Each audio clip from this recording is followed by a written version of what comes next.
ಬಾರ ಹೇಳಿ ನನ್ನ ನೋಡ್ಬಾಡ್ಕಣ ಏನು ನಿಮ್ಮ ಅಜ್ಜಿ ನೋಡು ಅಂತೇಳಿ ಅವ್ರ ಅಮ್ಮನ ಕರೆದು ನೋಡು ಸ್ವಾಮಿ ಬಂದ್ಯಾ ಏನಾರು ಕೊಡು. ನಾನಾಗಿದ್ದವನು ನಾನಲ್ಲ ಅನ್ನೋ ಮಟ್ಟಕ್ಕೆ ನನ್ನ ಅನುಭವದಲ್ಲಿ ಬಂತು. ಇವನು ಹೆಗಲ ಮೇಲೆ ಕೈ ಹಾಕಿದ ಸಂದರ್ಭದಲ್ಲಿ ನನಗೆ ಹೇಳಾರು ಮಂತ್ರವನ್ನು ಚೆನ್ನಾಗಿ ಹೇಳ್ತಿದ್ದೆ ನಾನು. ನಮ್ಮ ಮಾವನಿಗೆ ಬಹಳ ಆನಂದ, ಅನಂತಯ್ಯನವರಿಗೆ ನನ್ನ ವಾತಾವರಣದೇ ನಾನು ಹೇಳ್ತಕ್ಕಂಥ ನಾನು ಬಿಟ್ಟರು ನಾನು ಮಂತ್ರ ಹಂಗೆ ಹೇಳ್ತೀನಿ ಹಿಂಗೆ ಹೇಳ್ತೀನಿ ಎಲ್ಲರೂ ಸಂತೋಷ ಪಟ್ಟಾರ. ಆದರೂ ಕೂಡ ಆತ್ಮದಲ್ಲಿ ನನ್ನಲ್ಲೂ ಒಂದು ಅಹಂ ಅನ್ನೋದಿತ್ತು. ಜನ ಉದ್ದಕ್ಕೂ ಚಪ್ರ ಹಾಕಿ ಹಸಿರುವಾಣಿ ಚಪ್ರವನ್ನು ಮಾಡಿದ್ದಾರೆ. ಬೆಳಗಾಗಿ ನೋಡಿದರೆ ನನಗೆ ಆಶ್ಚರ್ಯವಾಯಿತು. ಹೀಗೆ ಅವ್ರಿಗೆ ಯಾವ ಮನಸ್ಸಿಗೆ ಬರುತ್ತೋ ಹೋಗಿ ಗಂಟೆಗಟ್ಟಲೆ ದಿನಗಟ್ಟಲೆ ಶೃಂಗೇರಿ ಒಳಗೆ ಕೂತ್ಕೊಂಡು ಮಾತಾಡ್ತಾ ಇದ್ರು. ಅವರ ಮುಂದೆ ನಿಂತು ಎಲ್ಲವನು ಕೂಡ್ಲಿ ಸ್ವಾಮಿಗಳು ಶೃಂಗೇರಿ ಸ್ವಾಮಿಗಳು ಯಾರು ಬಂದರೂ ಅವ್ರ ಮನೆಗೆ ಬರಬೇಕು. ಭೂವೈಕುಂಠ ನನಗೆ ಅದನ್ನು ನೋಡಿದರೆ ಇವತ್ತು ಕೂಡ ಆಶ್ಚರ್ಯ ಉಂಟಾಗ.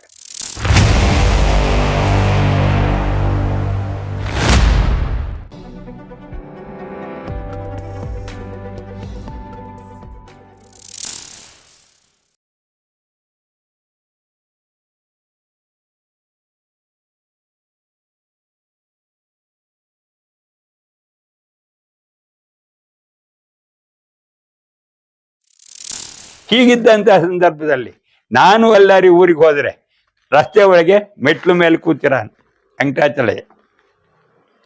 ಅವ್ರ ಮನೇಲಿ ಇನ್ಯಾರೂ ಇಲ್ಲ, ವೆಂಕಟಾಚಲಯ್ಯ, ಅವ್ರ ಹೆಂಡತಿ, ಅವ್ರ ತಾಯಿ.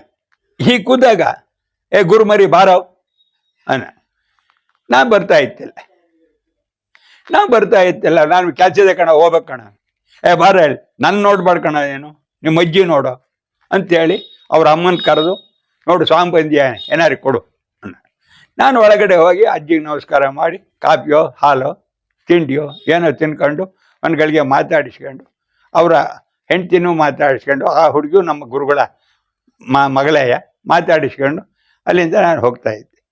ಹೀಗೆ ಹೋಗ್ಬೇಕಾದ್ರೆ ಒಂದೊಂದು ದಿವಸ ಏನು ಮಾಡ್ದ, ಬಾರ ಇಲ್ಲಿ ರಾಮ ಮಂದಿರದವ್ರಿಗೆ ಹೋಗೋಣ, ದೇವಸ್ಥಾನದವ್ರಿಗೆ ಹೋಗೋಣ ಬಾರೋ ಅಂತೇಳಿ ನನ್ನ ಹೆಗಲ ಮೇಲೆ ಕೈ ಹಾಕದ. ನಾವಿಬ್ಬರು ಹೋಗೋ ದಾರಿ ಒಂದೇ, ಇಬ್ಬರು ದಾರಿ ಒಳಗೆ ಒಂದೇ ಹೋಗ್ತಾ ಇದ್ನು. ನಾನಾಗಿದ್ದವನು ನಾನಲ್ಲ ಅನ್ನೋ ಮಟ್ಟಕ್ಕೆ ನನ್ನ ಅನುಭವದಲ್ಲಿ ಬಂತು. ಇವನು ಹೆಗಲ ಮೇಲೆ ಕೈ ಹಾಕಿದ. ಇಂಥ ವ್ಯಕ್ತಿ ನನ್ನ ಹೆಗಲ ಮೇಲೆ ಕೈ ಹಾಕಿ ಬಲಭಾಗದಲ್ಲಿ ನನ್ನನ್ನು ನಿಲ್ಲಿಸ್ಕೊಂಡು ಇಬ್ಬರು ನಡ್ಕೊತಾ ಹೋದಾಗ ಅದು ಏನು ನಡೀತು ಅನ್ನೋದು ನನಗೆ ಇವತ್ತಿಗೂ ನನಗೆ ಸರಿಯಾದಂಥ ವಾತಾವರಣ ಜ್ಞಾಪಕಕ್ಕಿಲ್ಲ. ಯಾವುದೋ ಒಂದು ಲೋಕಕ್ಕೆ ಹೋದೆ ನಾನು, ಇಲ್ಲಿ ತಿಳಿದಲೇ ಇರತಕ್ಕಂಥ ಒಂದು ಲೋಕ. ಅಲ್ಲಿ ಏನು ಅನುಭವಿಸ್ಬೇಕೋ ಪುಣ್ಯೋ ಪಾಪವೋ ಅಥವಾ ದಾನವೋ ಧರ್ಮವೋ ಎಲ್ಲವೂ ಅಲ್ಲಿ ಕಾಣ್ತಾ ಇದೆ. ಎಲ್ಲವನ್ನೂ ಕೂಡ ಎಲ್ಲವನ್ನು ಹೇಳಿದ ನಂತರದಲ್ಲಿ ನಡೀತಕ್ಕಂಥ ಮಾರ್ಗ ಎಷ್ಟು ಕಠಿಣ ಎಷ್ಟು ಸುಲಭ ಅಂತಕ್ಕಂಥ ಎರಡು ನನಗೆ ತಿಳಿತು.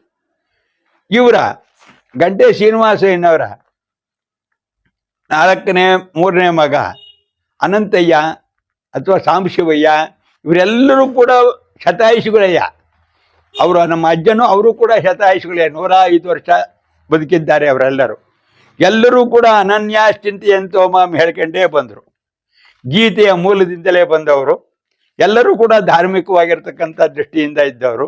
ಎಲ್ಲರೂ ಎಷ್ಟೇ ಕೆಲಸದಲ್ಲಿದ್ದರೂ ಕೂಡ ಎಷ್ಟೇ ಗೌರವವಾದ ಸ್ಥಾನದಲ್ಲಿದ್ದರೂ ಕೂಡ ಗೀತೆಯ ಉಪದೇಶದ ಅಂತರಾರ್ಥಿಕವನ್ನು ಬಿಡದಲೇ ಜೀವನ ಮಾಡ್ತಿದ್ರು. ಸಂದರ್ಭದಲ್ಲಿ ನನಗೆ ಹೇಳಾರು ಮಂತ್ರವನ್ನು ಚೆನ್ನಾಗಿ ಹೇಳ್ತಿದ್ದೆ ನಾನು. ನಮ್ಮ ಮಾವನಿಗೆ ಬಹಳ ಆನಂದ, ಅನಂತಯ್ಯನವರಿಗೆ. ಬಾರ ಸ್ವಾಮಿ ಕೂತ್ಕೊಳ್ಳೋ ಮಂತ್ರ ಹೇಳ ಅಂತ ಹೇಳಾರು. ಹೇಳಿಸ್ತಾರೆ. ಅವರ ಹೆಂಡತಿ ಶಾರದಮ್ಮ ನಮ್ಮ ತಂದೆಯ ಅಕ್ಕ, ಹೀಗಾಗಿ ಸೋದರತ್ತೆ. ಅವ್ರ ಮನೇಲಿ ಕೂತ್ಕೊಂಡು ಮಂತ್ರ ಇದು ಎಲ್ಲ ಹೇಳ್ತಿದ್ದೆ. ಅವರು ವೇದಾಂತ ಹೇಳಾರು. ನೀನಲ್ಲ ಅಂತ ತಿಳ್ಕೊಳ್ಳಯ್ಯ, ಆಗ ಸರಿಯಾಗ್ತೀಯ. ಹೇಗೆ ಈ ಕೈ ನಂದಲ್ಲ ಅನ್ನು, ಕಾಲು ನಂದಲ್ಲ ಅನ್ನು. ಅವ ನಮಗೆ ನಗು ಬರ್ತಾ ಇತ್ತು. ಇದೇನಪ್ಪ ಇವ್ರು ಹೀಗೆ ಉಪದೇಶ ಮಾಡ್ತಿದ್ದಾರೆ, ಏನು ಅಲ್ದಾದ್ಮೇಲೆ ನಾನು ಯಾರು? ಹೀಗೆ ಬೆಳೀತಾ ಇರ್ತಕ್ಕಂಥ ವಾತಾವರಣದಲ್ಲಿ ಇವನ ಕೈ ಸಿಕ್ಕ ಹಾಕ್ಕೊಂಡೆ, ವೆಂಕಟಾಚಲಯ್ಯನ ಕೈ. ಇವನು ಅದನ್ನೇ ಶುರು ಮಾಡಿ ಯಾವುದೋ ಒಂದು ಧರ್ಮದ ಮಾರ್ಗದಲ್ಲಿ ತಂದು ಅಲ್ಲಿ ಆ ಪಾತಾಳದಲ್ಲಿ ನನ್ನನ್ನು ನಿಲ್ಲಿಸ್ದ. ನೋಡು ಇಷ್ಟೆಯ ಅಂತಕ್ಕಂಥ. ನಮ್ಮ ಕಾಲವೇ ಬದಲಾವಣೆ ಆಗೋಗ್ಬಿಡ್ತು ನನಗೆ.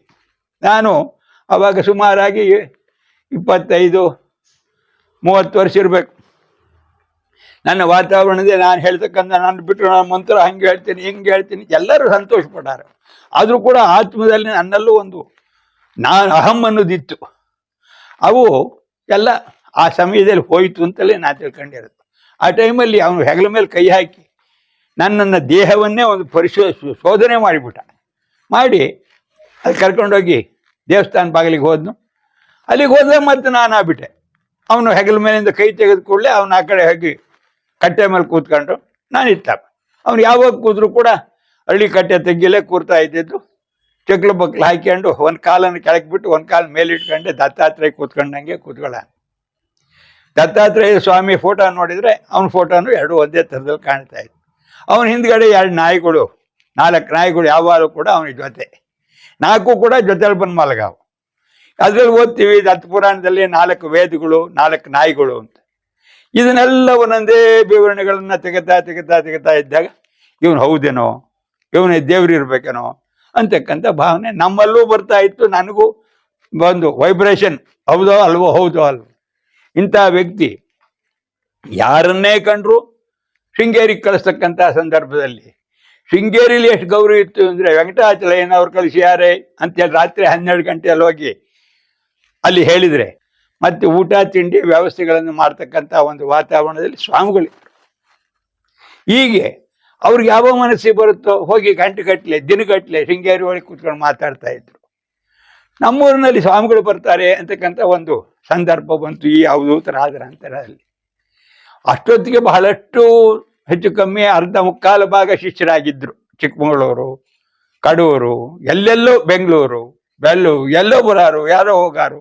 ಆತ್ಮೀಯರಾಗಿ ಕೆಲವರು ಚಿಕ್ಕಮಗಳೂರಿನಲ್ಲಿದ್ದರು, ಕೆಲವರು ಇಲ್ಲೆಲ್ಲ ಸಕ್ರೆಮಣದಲ್ಲಿದ್ದರು, ಕಡೂರಲ್ಲಿದ್ದರು, ತರೀಕೆರೆಯಲ್ಲಿದ್ದರು, ಬೆಂಗಳೂರಲ್ಲಿದ್ದರು, ಶಿವಮೊಗ್ಗದಲ್ಲಿದ್ದರು.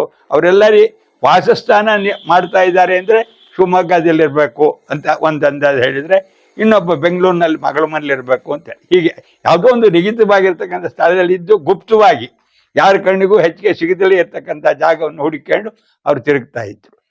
ಇಂತಹ ಸಂದರ್ಭದಲ್ಲಿ ನಮ್ಮೂರಿಗೆ ಸ್ವಾಮಿಗಳು ಬರ್ತಾರೆ.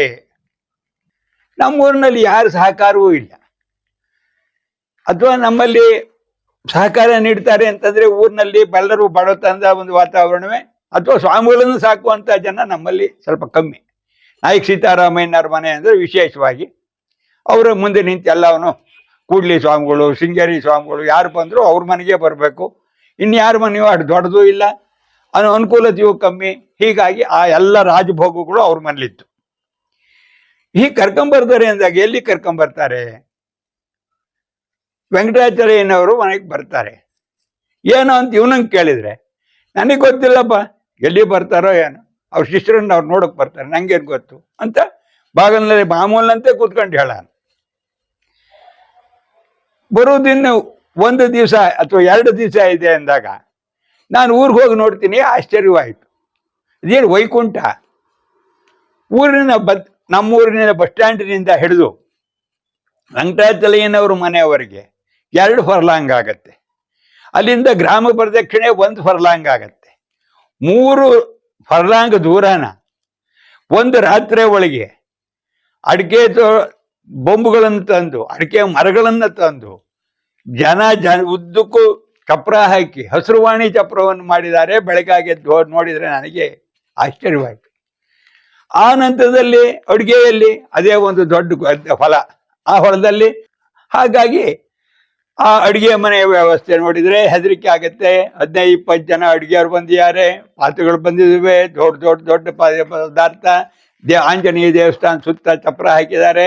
ಅಲ್ಲಿ ಅಡುಗೆ ವ್ಯವಸ್ಥೆ ರಸ್ತೆಯಿಂದ ಹಿಡಿದು ಜಾತ್ರೆ ಒಳಗೆ ಅಥವಾ ಸಂತೆ ಒಳಗೆ ಇಟ್ಟಂಗೆ ಹಣ್ಣು, ಎಳನೀರು, ಬಾಳೆಹಣ್ಣು, ಬರೀ ಚೆನ್ನಾಗಿ ಏನು ಸಿಗುತ್ತೆ ಅದನ್ನು ಇಟ್ಕೊಂಡು ಅಲ್ಲಿ ಕುದಿಯಾನೆ. ಯಾಕೆ ಅಂದರೆ ಬರ್ತಕ್ಕಂಥ ಭಕ್ತಾದಿಗಳಿಗೆ ಕೊಡಕ್ಕೆ ಅಂತ. ಯಾರು ಮಾರಾಡೋದು ಪ್ರಶ್ನೆ ಇಲ್ಲ, ಧರ್ಮದ ಪ್ರಶ್ನೆ ಇದು. ಸ್ವಾಮಿಗಳು ಬರ್ತಾರೆ ಅಂತಂದಾಗ ಅಷ್ಟು ಹಿಂದಿನ ದಿವಸ ಇಷ್ಟೆಲ್ಲ ವ್ಯವಸ್ಥೆ ಆಗಿದೆ. ನನಗೆ ಆಶ್ಚರ್ಯವಾಯಿತು ನೋಡಿ. ಹೀಗಾಗಿ ಹೋಗಿ ನಾವು ಕೂಡ ಅವ್ರ ಮನೆ ಮುಂದೆ, ಅವ್ರ ಮನೆಯೊಳಗೂ ಕೂಡ ವಾಸಕ್ಕೆ ಮಾತ್ರ ಅವರಿಗೆ ಬಿಟ್ಕೊಟ್ಟಿದ್ರು. ಹೊರಗಡೆನೆ ಎಲ್ಲ ದರ್ಶನ, ಚಪ್ರ, ಪೂಜೆ, ಅಭಿಷೇಕ ಎಲ್ಲವೂ ಕೂಡ ಚಪ್ರದಲ್ಲೇ ರಸ್ತೆ ಒಳಗೆ. ಹೀಗೆ ಸ್ವಾಮಿಗಳು ಬಂದಿದ್ದರು. ನಾನು ಹೋಗಿದ್ದೆ. ದೇವಸ್ಥಾನಕ್ಕೂ ಬಂದಿದ್ದರು. ರಾಮೇಶ್ವರ ಲಕ್ಷ್ಮಣೇಶ್ವರ ದೇವಸ್ಥಾನದಲ್ಲೂ ಅವ್ರ ದರ್ಶನ ಆಯಿತು. ಇಲ್ಲೂ ಕೂಡ ನಮ್ಮೂರಿನಿಂದ 2 ಸಿಂಹಾಸನಗಳನ್ನು ಸ್ವಾಮಿಗಳಿಗೆ ಮಾಡಿಸಿದ್ರು. ಇಬ್ಬರಿಗೂ ಕೂಡ 2 ಸಿಂಹಾಸನಗಳನ್ನು ಕೊಟ್ಟರು. ಅದರ ಮೇಲೆ 2 ದಿವಸ 3 ದಿವಸ ಸ್ವಾಮಿಗಳು ಉಪದೇಶ ಮಾಡಿದರು. ಊಟ ತಿಂಡಿ ಹೇಗೆ ನಡೀತು ಅಂತಂದರೆ ವೈಕುಂಠ, ಭೂವೈಕುಂಠ. ನನಗೆ ಅದನ್ನು ನೋಡಿದರೆ ಇವತ್ತು ಕೂಡ ಆಶ್ಚರ್ಯ ಉಂಟಾಗುತ್ತೆ. ಈ ರೀತಿಯಾಗಿ ಸ್ವಾಮಿಗಳು ಇದ್ದು ಪೂರ್ಣ ಆಶೀರ್ವಾದ ಮಾಡಿದರು, ಹೊರಟು ಹೋದರೆ ತಂದಿರ್ತಕ್ಕಂಥ ಪದಾರ್ಥ, ಉಳಿದಿರ್ತಕ್ಕಂಥ ಪದಾರ್ಥ ಎಲ್ಲವನ್ನೂ ಕೂಡ ಅವ್ರ ಜೊತೆಯಲ್ಲೇ ಲಾರಿಗೆ ಹಾಕಿ ಶೃಂಗೇರಿಗೆ ಕಳಿಸ್ತಕ್ಕಂಥ ಒಂದು ವಾತಾವರಣ ಇವ್ರು ಮಾಡಿದರು. ಇವ್ರು ನನಗೋಸ್ಕರ ಏನನ್ನು ಉಳಿಸ್ಕೊಳ್ಳಿಲ್ಲ, ಯಾರ ಮನೆಯಲ್ಲೂ ತಂದಿತ್ತಿಲ್ಲ, ಯಾರ ಮನೆಗೂ ಕೊಡಲಿಲ್ಲ, ದೇವಸ್ಥಾನಕ್ಕೆ ಕೊಟ್ಟ. ಹೀಗೇ ನಡ್ಕೊಂಡು ಬಂದು ಸ್ವಾಮಿಗಳ ತಾಯಿಯವರಿಗೆ ಆರೋಗ್ಯ ಕಮ್ಮಿ ಆದಾಗ ಅವ್ರಿಗೂ ಕೂಡ ಇವರು ವೈದ್ಯರಾಗಿದ್ದರು, ವೆಂಕಟಾಚಲಯ್ಯನವರು ಅಂತ ಹೇಳಿ ಕೇಳಿದಂಥ ಒಂದು ವಾತಾವರಣ. ನಾನು ಶೃಂಗೇರಿಗೆ ಹೋದಾಗ ಅವ್ರ ತಾಯಿಯವರನ್ನು ಕಂಡು ಅವ್ರಿಗೆ ಔಷಧಾದಿಗಳನ್ನು ಕೊಟ್ಟು ಹುಷಾರು ಮಾಡಿದರು ಅಂತಕ್ಕಂಥ, ಅದರಿಂದ ಆತ್ಮೀಯವಾದಂಥ ಸಂದರ್ಭ ಇದೆ ಅಂತಕ್ಕಂಥ. ಕೆಲವು ಸಂದರ್ಭಗಳು ಅನೇಕ ವರ್ಷಗಳು ಹೀಗೆ ನಡೆಯುತ್ತೆ, ನಡೆಸ್ಕೊಂಡು ಹೋಗ್ತಾ ಇರ್ತಾರೆ. ಇಂಥ ಒಂದು ಕಾಲದಲ್ಲಿ ಇವರು ಪೂರ್ಣ ಅವಧೂತರಾಗ್ತಾರೆ. ಅವಧೂತರಾಗಿ ಎಲ್ಲರಿಗೂ ಕೂಡ ಅವರವ್ರ ಕಷ್ಟ ಸುಖಕ್ಕೆ ಬೇಕಾಗಿರ್ತಕ್ಕಂಥ ರೂಪವನ್ನು ಅವರವರಿಗೆ ಯಾವ ರೂಪ ಬೇಕೋ ಅದನ್ನು ತೋರಿಸ್ತಾ ಅವರ ಇದೇ ವೆಂಕಟಾಚಲಯ್ಯನವರು ಸಾಮಾನ್ಯವಾಗಿ ಅನೇಕವಾದಂಥ ಎಲ್ಲರಿಗೂ ಆತ್ಮೀಯರಾಗಿ ಅವಧೂತ ವೆಂಕಟಾಚಲಯ್ಯನವರು ಸಕ್ರಾಯಪಟ್ಟಣ ಅಂತಕ್ಕಂಥ ಒಂದು ಇದನ್ನು ಬಿರುದನ್ನು ತಗೊಂಡು ಎಲ್ಲ ಶಿಷ್ಯರುಗಳು ಸೇರಿಸ್ಕೊಂಡು ಇವರು ನಡೆಸ್ಕೊಂಡು ಬರ್ತಾರೆ.